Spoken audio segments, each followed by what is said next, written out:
Today on Commoncraft we have Trench Warfare by Alex Mercer and Tim Johnson. Now you might be wondering what trench warfare is. Here's a definition for you. Trench warfare. Now, a type of warfare in which enemies fight from a system of trenches. Of course, in trench warfare, you always have to do the first step. Building a trench. Now, when you're building a trench, there's steps you have to follow. Step one is to find ground.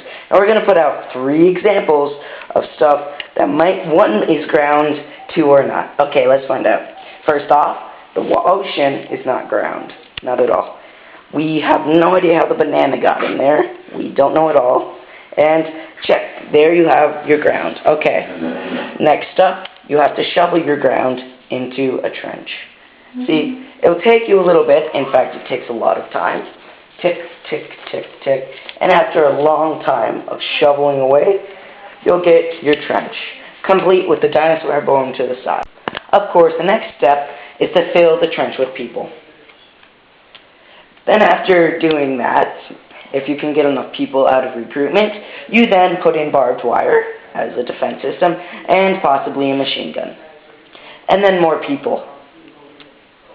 Really, that's it? You couldn't get more? Seriously. And all of this leads us to part 2, gaining a few yards of many lives. As you can see, we placed a monologue because it's extremely boring to watch people run forward, get cut down, run forward, get cut down, and eventually gain a yard or 2. So instead, the quick monologue will give you advice. Everything you need about trench warfare is here. Person stuck on barbed wire, person shooting another person, and of course, person in a trench. Of course, what else you need is weapons, gas cloud that happens to them, and what else? Artillery fire. Okay, that brings us to part 3, weapons of the trenches.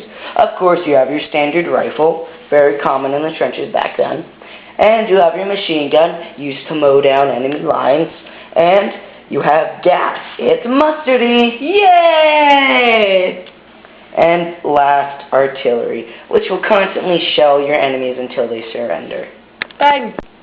Okay, that brings us to part 4. Fun facts.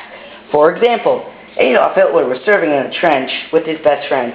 However, a sniper bullet headshotted one of them. It was his best friend. It only missed his head by 6 inches. What a shocker that would have been if it actually hit him. Next up, a small town in France blamed the heavy artillery fire near their town for the onslaught of rain that hit them. They said they had broken the heavens and unleashed the rains upon them.